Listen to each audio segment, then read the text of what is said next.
Last night, I dreamt about a mutt whose tail never learned how to wag, and under a sun that gagged us with heat, the mutt sat stoned, with its mouth belching cones of pot smoke.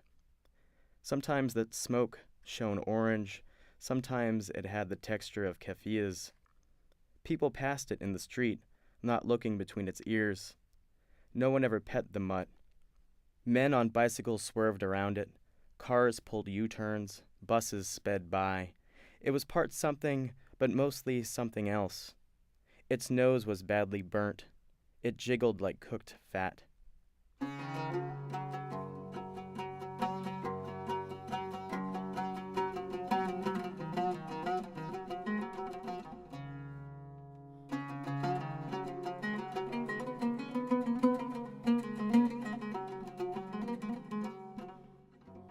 We hadn't seen too many vultures on the second day of walking. We hadn't seen much of anything.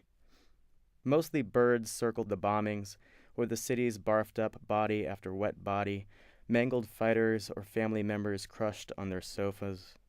The vultures swarmed, sallow in the heat, overstuffed and grimacing, big bloated turkeys with Grim Reaper smiles, fat birds that would send a jackal screaming in the other direction, and the frantic vultures clocked in gangs along the outskirts where all the other derelict animals scavenged, burrowing into sopped pant leg and sleeve, pecking out and picking clean.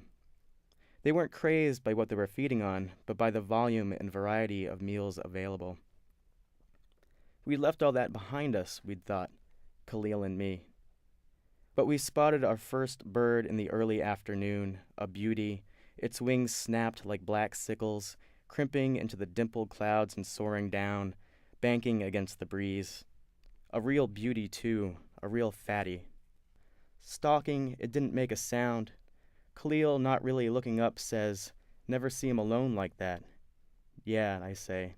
"You tired, man?" "Yeah, kinda." "Swim?" he asks.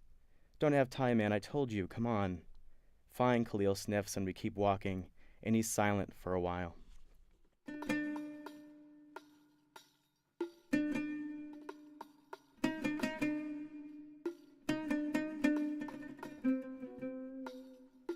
There's no time for swimming like there's never time for swimming.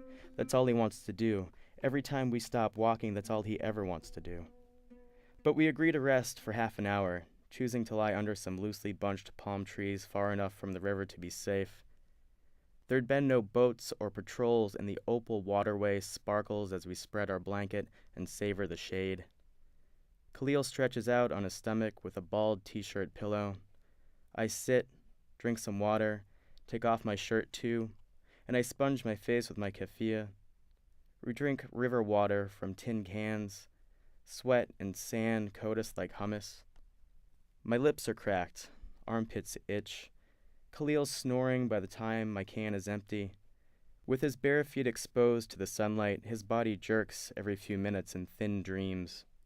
I drape my keffiyeh over his heels, making two patterned hills. Sunburned feet would slow us down. We can't slow, and we have to keep going. I'm not tired. The vulture appears again, revolving lazily in the distance. Standing, I squint, my palms laced into a visor. The vulture's inspecting something, maybe something we should avoid. I leave my backpack, but the folding knife comes with me, unfolded because there'd be no time to open it if I had to in a hurry.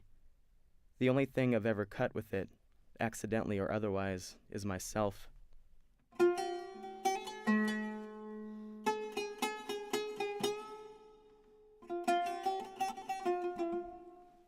Walking away, it's impossible to gauge the subtle changes in elevation. I know tiers of fertile land patch the water's edge and they grow on forever. But from here, all I see is rock and sand and the spiky hats of palm trees beyond the hills. The vulture dives below the horizon for a second, then reemerges nervously. At first he looks hurt, but he's not. I step slow.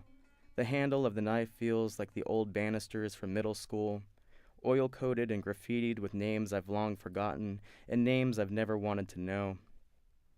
My thumbnail revisits the same groove in the wood. I press the cold blade against my forearm for no reason. It leaves a pinkish band that vanishes. I duck at the hill's crest, It's no more than a body length down. And down the little cliff, a beard of wheatgrass hangs off the chin of the river as it bends southwest. The rest of the land is sand-dusted rock. The tan landscape is only interrupted by squat huts built further up along the highway, running adjacent to the river, and they look like little shortbread cookies, sturdy and strong, good roofs for good people. The sun whitewashes all detail. I have to cup my brow with both hands, knife in my teeth, tasting the cedar handle. I see the stupid bird. Plummeting again, he kinks the tubing of his neck and lands with a gong, a sheet metal bang, and his talons tap dance on the hot surface of the roof. And then there is a truck parked just before the wheatgrass. I can barely hear the engine idling. A pack of vultures ransack the vehicle. From the hill I see the back of the pickup, tires blown, both doors yanked open, and the ruffled rear of a black bird rocking back and forth in the driver's seat.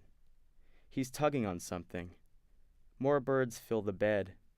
Feathers and wings and the heads of undead turkeys writhe, bumping steel with wet thumps, squabbling over scraps, and there's so many birds that it looks like the driver was hauling a shipment of pillows that happened to explode.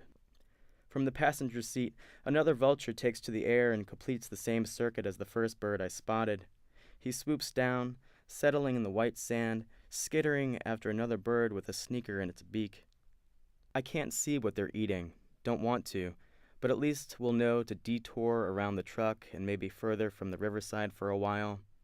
The truck's tracks lead to the highway, though the highway is probably far enough to avoid too. We'll be careful.